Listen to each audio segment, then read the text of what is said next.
네, 안녕하십니까, 김정민입니다.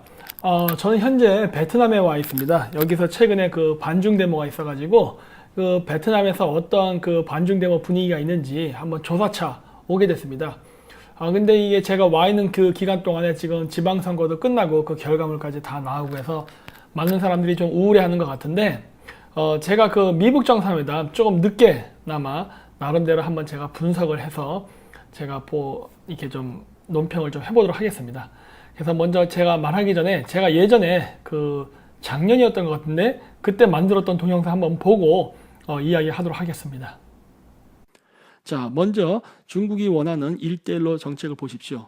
바닷길과 육지길 모두 이 지역을 통과하는 지역은 친미국가가 있거나 아니면은 국제 분쟁이 발생해서 지나갈 수 없는 지역입니다. 따라서 시진핑의 1대1로는요, 미국의 반대가 지속되는 한 이루어질 수 없습니다. 그리고 또 한 가지 우리가 고려해야 될 것은요, 우리나라가 자꾸 그 반미적 성향을 가진 정부라든가 국민 정서가 팽배하게 되면요, 미국은요 북한과 손잡을 가능성이 매우 높습니다. 왜 그러냐? 우리의 주적은 북한이지만 미국의 주적은 중국이기 때문에 미국은 중국을 견제할 수만 있다면 북한과도 손을 잡을 수가 있습니다. 현재는 한국, 일본과 함께 하려고 하지만 한국이 이렇게 협조를 하지 않을 경우에는 당연히 북한으로 갈 수도 있죠. 왜 그러느냐? 미국은 한반도를 포기 못합니다.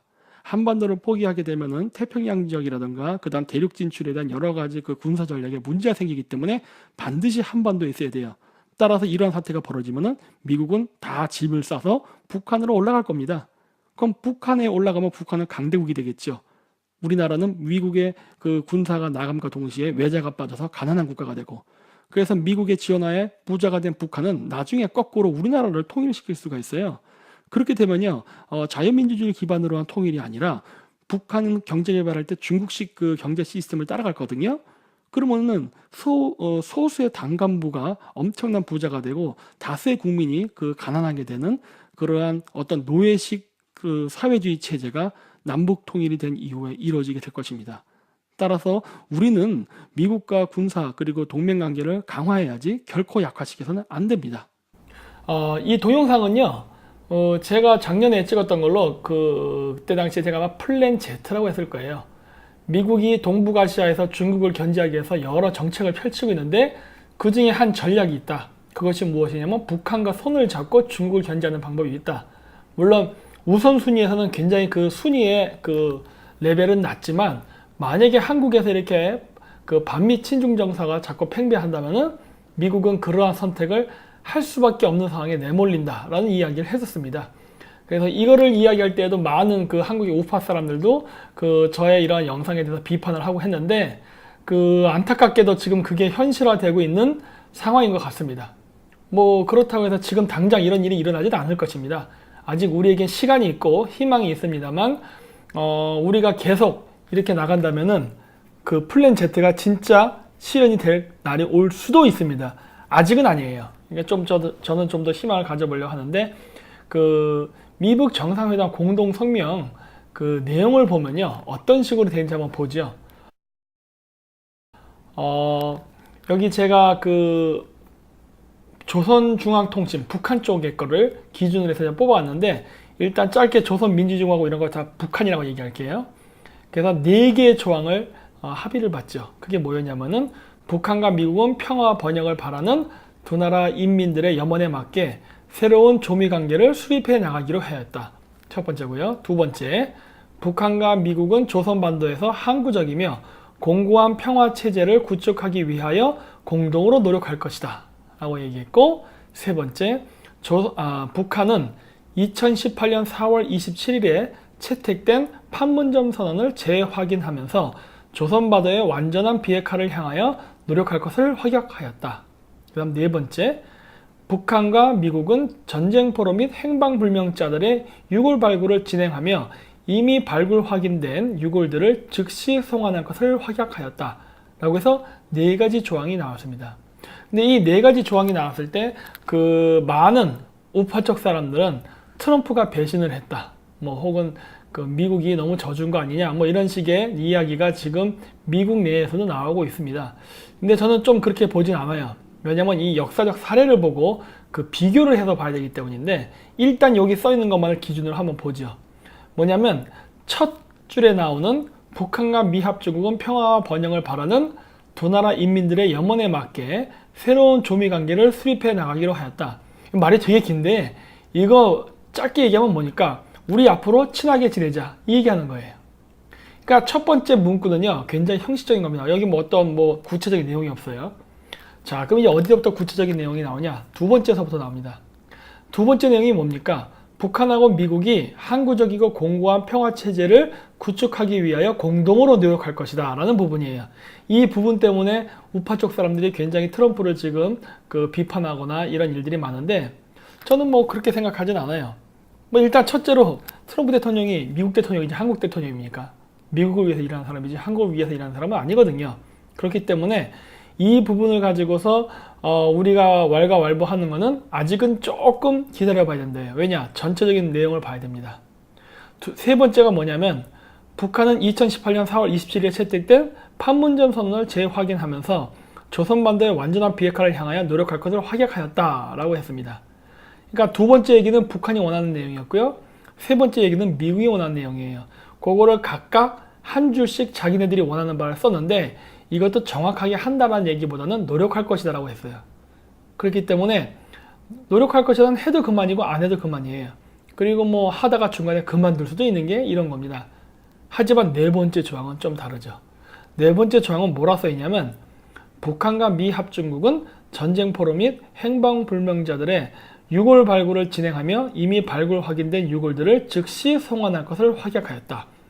즉시 송환할 것을 확약하였다. 이거는 반드시 지켜야 되는 내용이네요.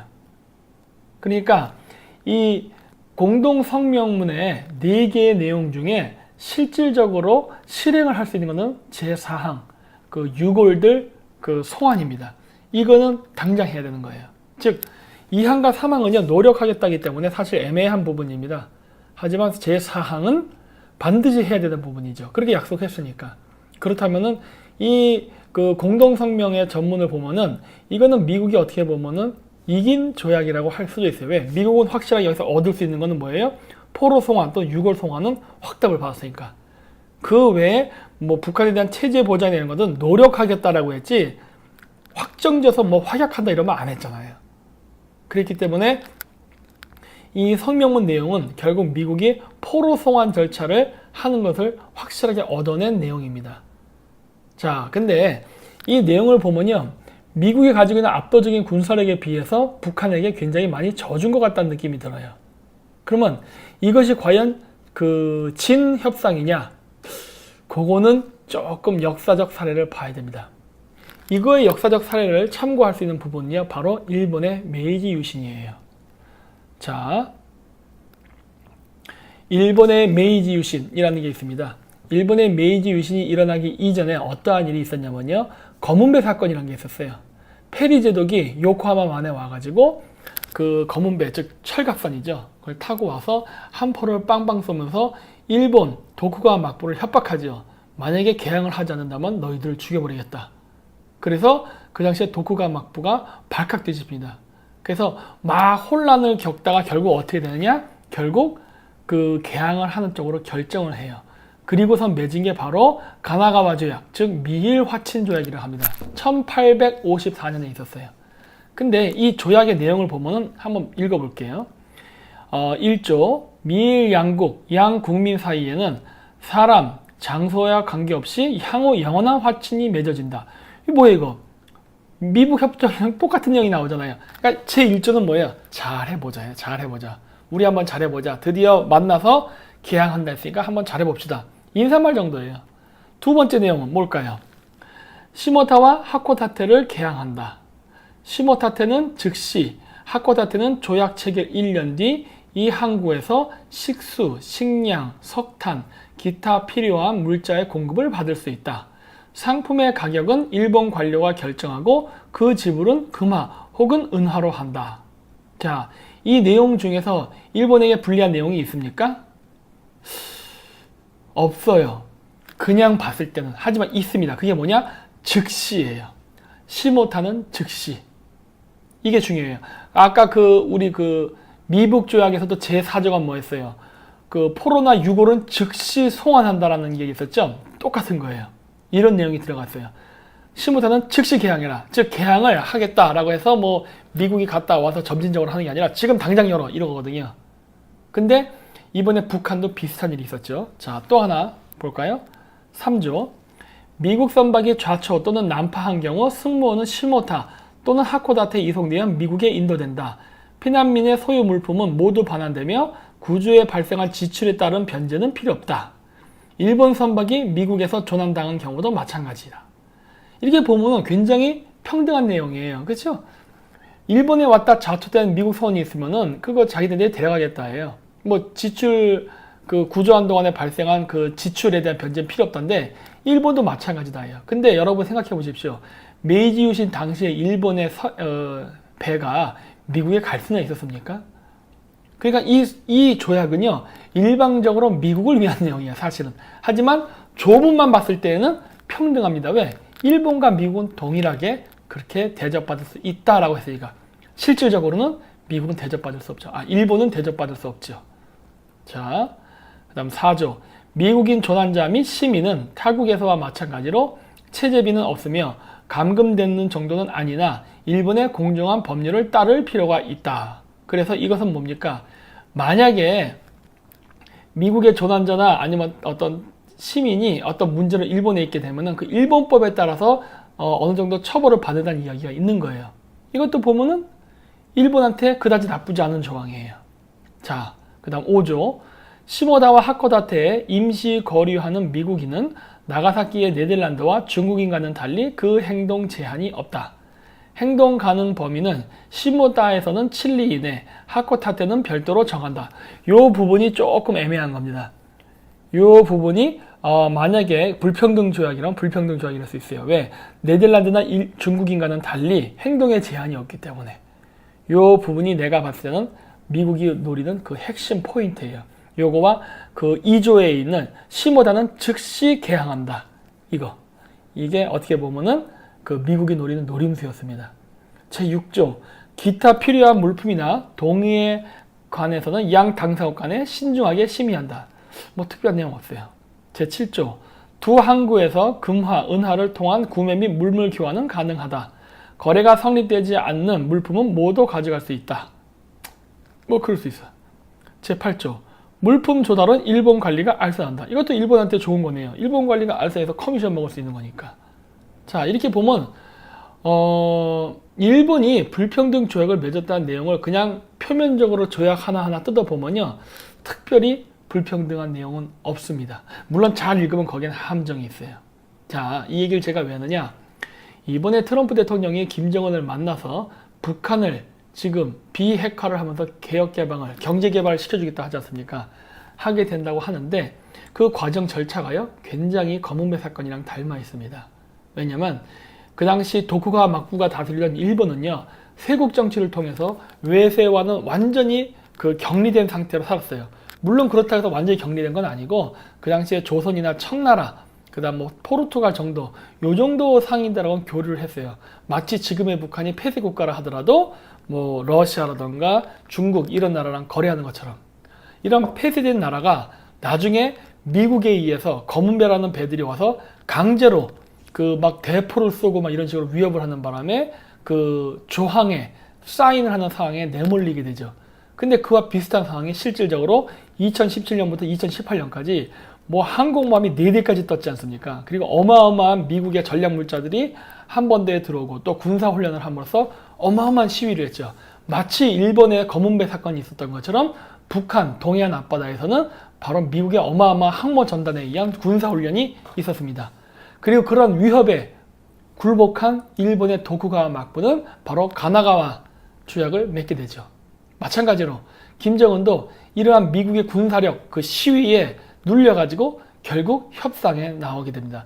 평생 한 번도 타보지 않던 비행기를 타고 싱가포르까지 왔어요. 진짜 북한에서는 역사적인 일이죠. 단 한 번도 이런 사례는 없었어요. 그만큼 김정은은 체제 보장에 대한 위협을 느꼈다는 겁니다. 마치 도쿠가와 에도 막부가 검은배를 바라보고 그 위협을 느껴서 평화조약을 맺은 것처럼 상황이 굉장히 똑같아요. 근데 이 검은배 사건 때 보면 미국이 어마어마한 군사를 가지고 일본을 협박했던 것과 달리 이 조약 내용을 보게 되면요, 굉장히 부드럽습니다.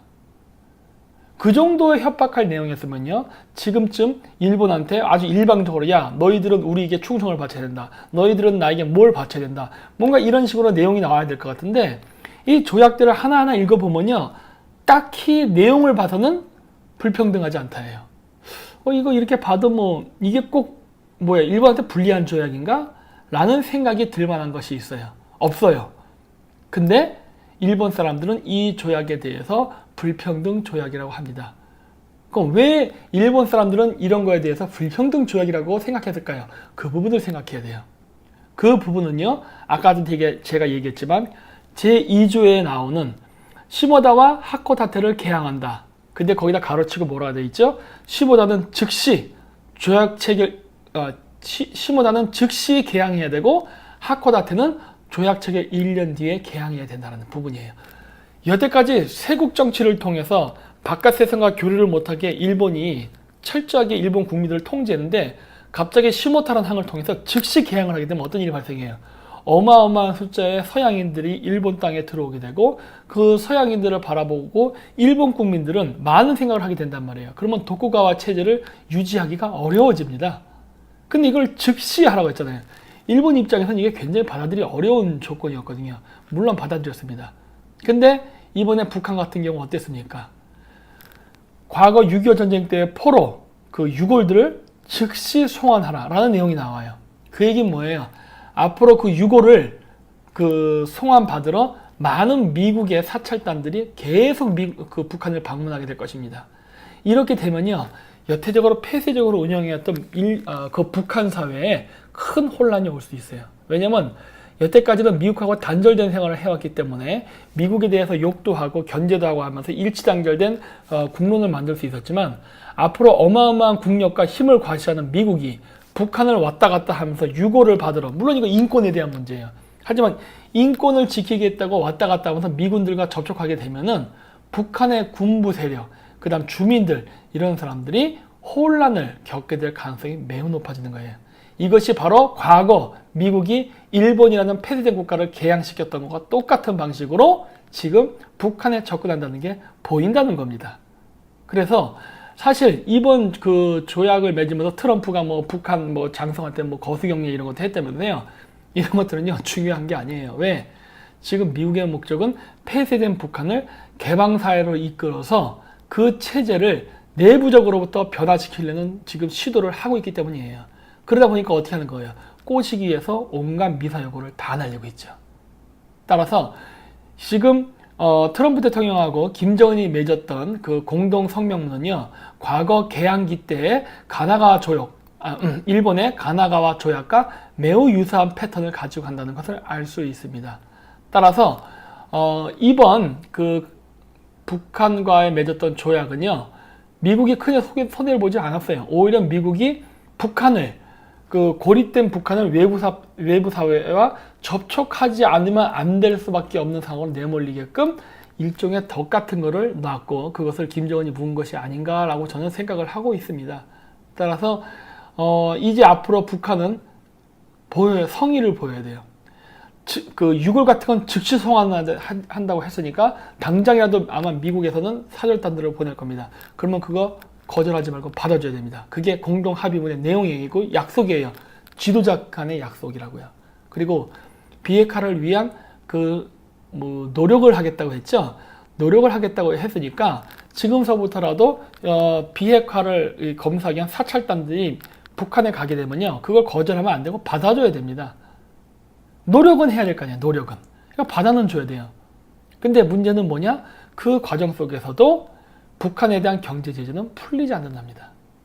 따라서 북한은 이번 성명 합의문을 통해서 실질적으로 얻은 건 없어요. 하지만 미국은 얻은 게 있습니다. 그게 뭡니까? 바로 북한에 구멍을 열었다는 겁니다. 과거의 일본처럼. 그래서 결국 북한은 이 구멍 때문에 서서히 체제가 붕괴가 되고 바깥 세상과의 교류가 앞으로 빈번히 일어나게 될 것입니다. 그 첫 단추를 낀 거예요. 자, 그렇다면 김정은이 원하는 것은 무엇일까요? 북한의 경제 개발일까요? 그런 거 아닙니다. 김정은이 원하는 건요, 본인의 안전이에요. 즉 김정은을 중심으로 한 체제의 보장이 제1순위입니다. 북한 주민이 죽는 거 중요하지 않아요. 자기가 사는 게 중요한 거예요. 미국은 그것을 보장해 주겠다고 하는 거예요. 하지만 보장해 주겠다고 하면서 핵사찰이 왔다 갔다 하게 되면 어떤 일이 벌어질지 나도 잘 모르겠습니다.